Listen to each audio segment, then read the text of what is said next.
Hello YouTube. From generation to generation of sailors, there is a legend about ghost ships navigating the expanses of the world's oceans, doomed to eternal wandering. Sometimes they appear before the sailors, foreshadowing for them great troubles, usually.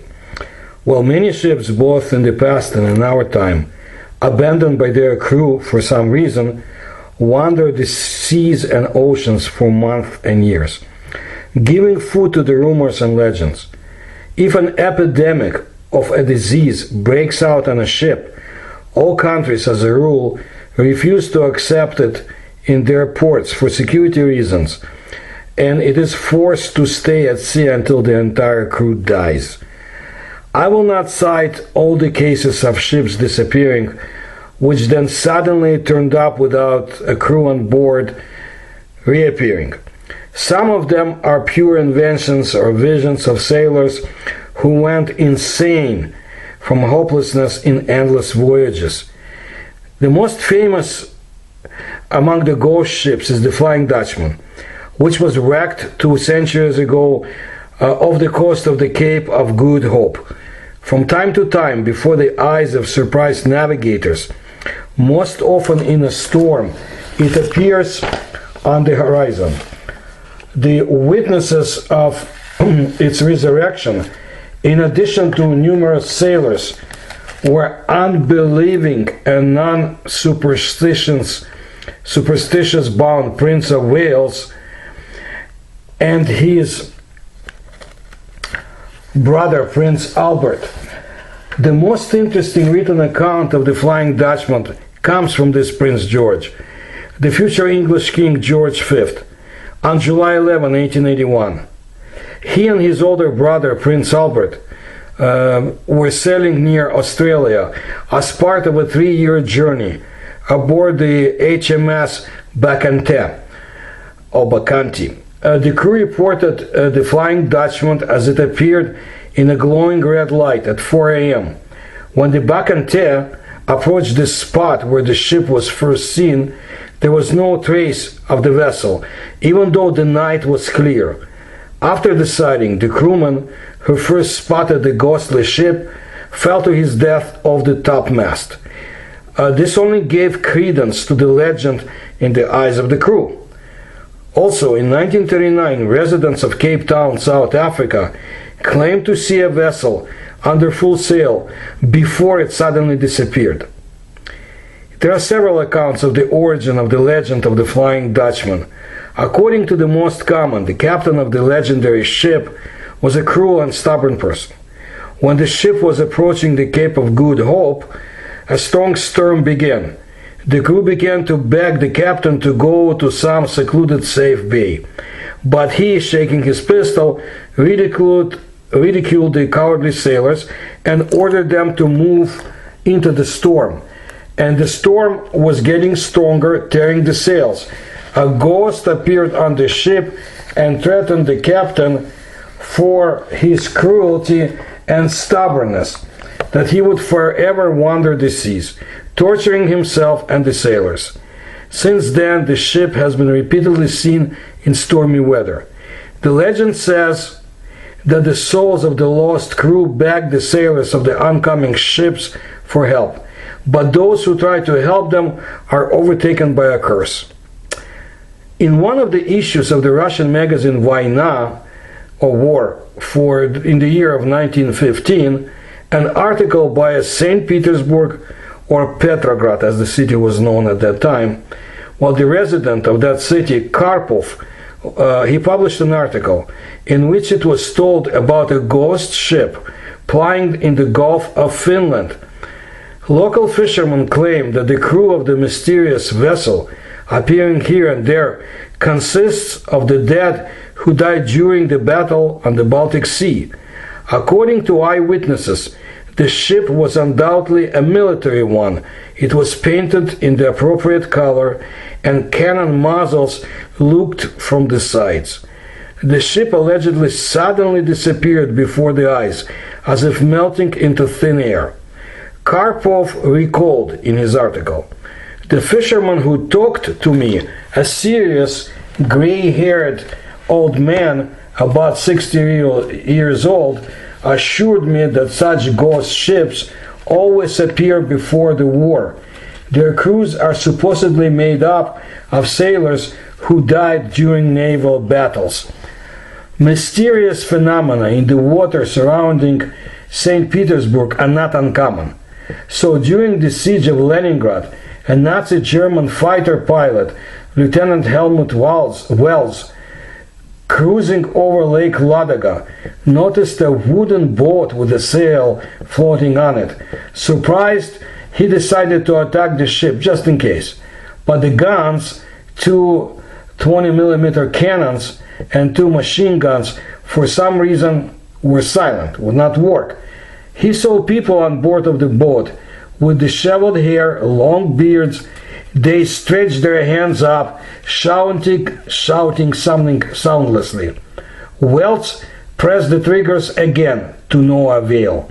Then suddenly the engine stopped. The pilot opened the cockpit lantern so that he could, if anything, jump out with a parachute, and then out of nowhere a huge bird with shiny feathers appeared. It clawed at the cockpit of the airplane. Helmut hit it on the head, it fell, and he heard the sound of the engine starting. The pilot took off his helmet, which was grazed by that bird. There was a hole in it. Suddenly he noticed that the bird had not flown anywhere. It was hovering next to the Messerschmitt airplane, although it was developing a speed of over 500 kilometers per hour, but the next moment everything disappeared somewhere. Vala-Am is an archipelago in the northern portion of Lake Ladoga, lying within the Republic of Karelia, Russian Federation. The total area of more than 50 of its islands is like 36 square kilometers. The largest island is also called Vala-Am. In the mid-1970s of the last century, the mysterious boat was observed by the captain and the helmsman of a self-propelled barge on its way to Vala-Am. Despite the calmness of the wind, the water around suddenly began to boil, and a long, narrow boat with a slanting sail appeared among the waves. The observers had a good look at the rowers in chainmail and bearded old man with a helmet on his head, sitting at the stern oar.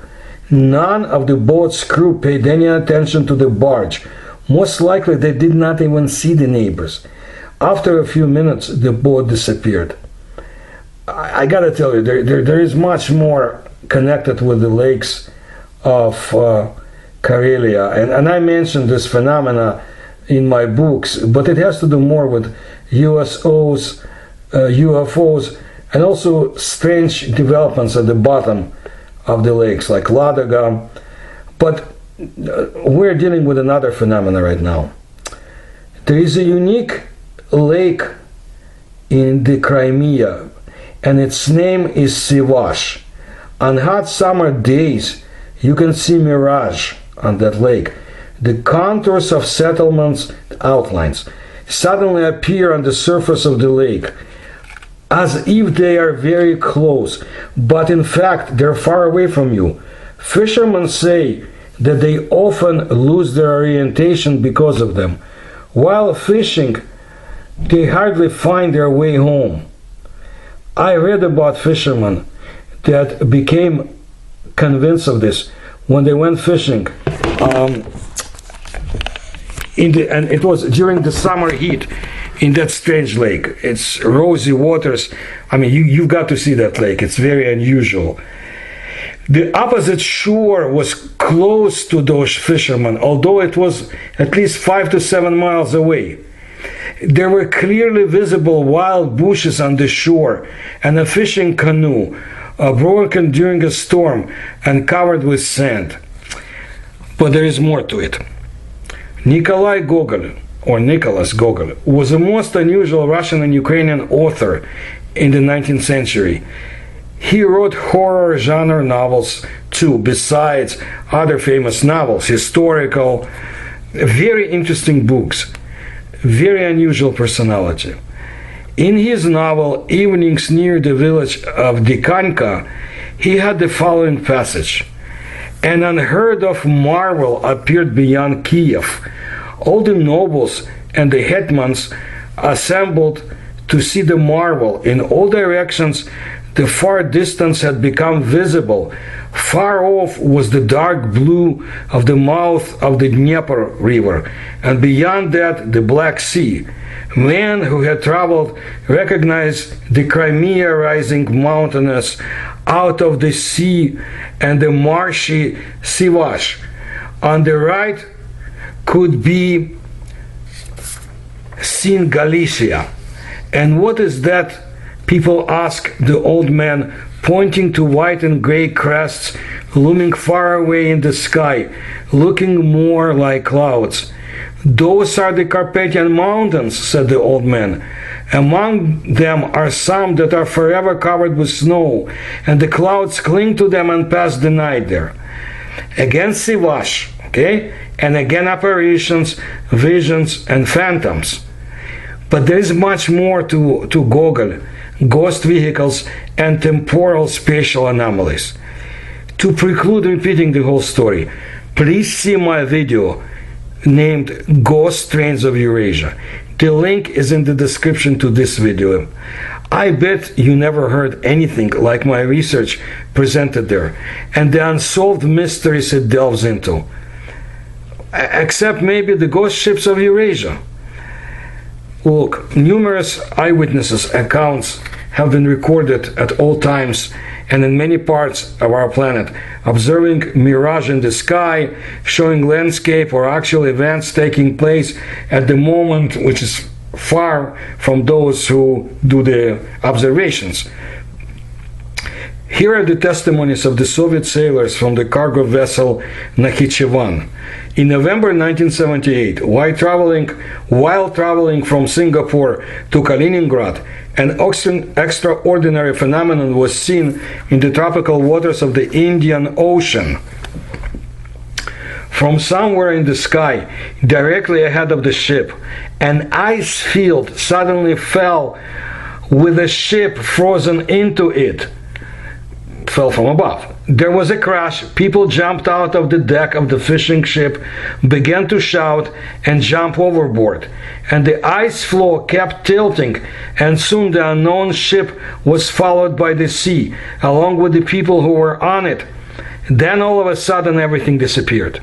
The captain, returning to Kaliningrad, looking through the files of newspapers published during that the time of the cruise, suddenly found a note where it was reported about the death or what should I say, the destruction of a fishing ship in the ice captivity on the day and hour when they aboard the Nakhichevan had their vision.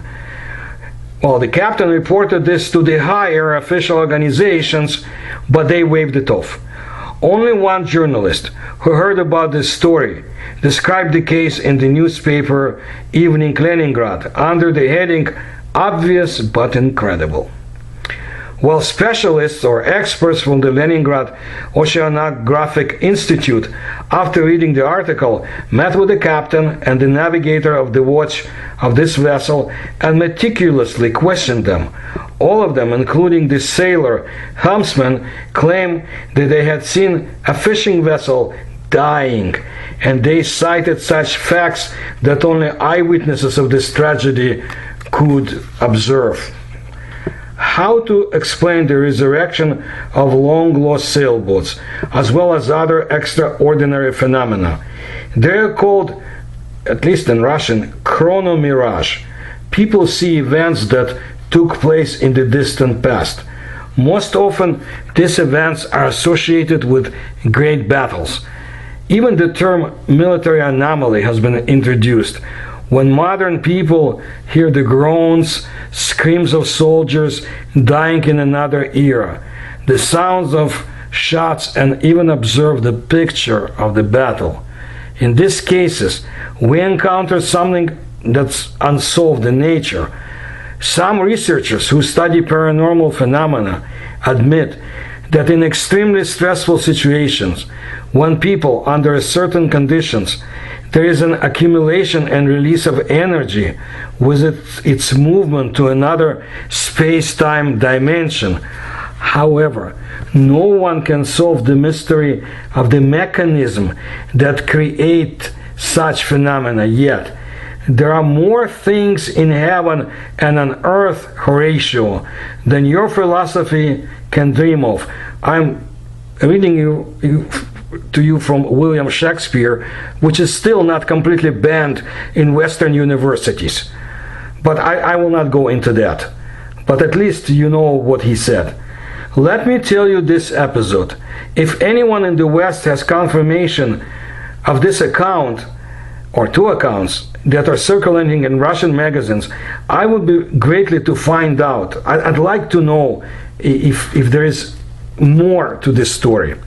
So let me read you the first account. In the early morning of October 28, 1902, the British ship Fort Salisbury was sailing through the Gulf of Guinea near the shores of West Africa to the southern waters of the Atlantic Ocean.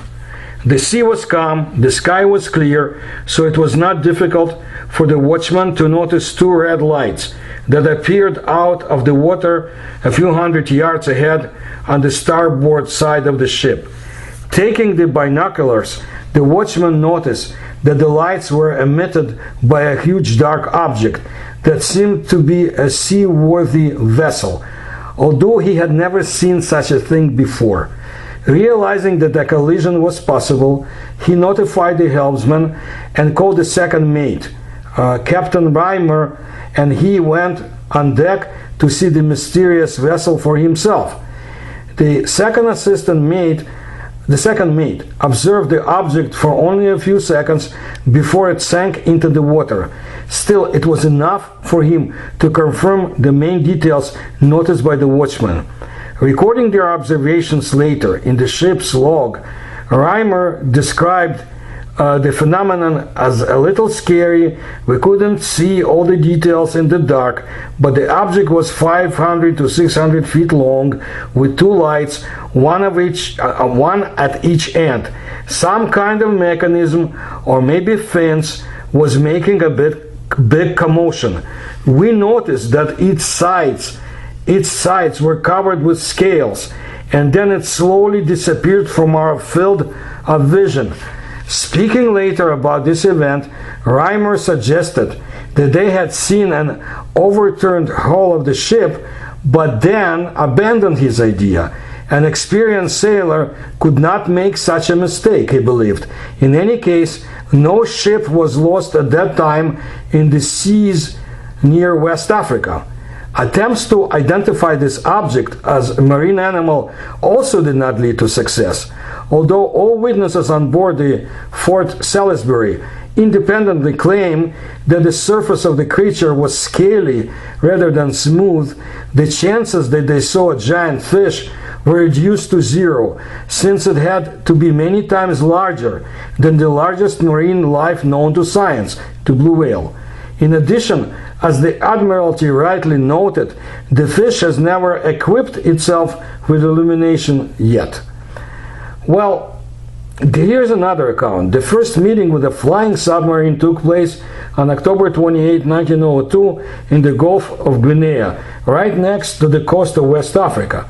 The captain of the commercial ship Fort Salisbury, Jacob Reimer, wrote in the logbook that at first all the sailors who were off duty saw a chain of lights behind the starboard side in full calm and clear weather, red lights flashing brightly under the water. Then something happened that spread a slight panic caused by a collective attack of unreasonable fear. Because of the suddenly rising wall of hot steam, it turned out to be difficult to determine the size of the object.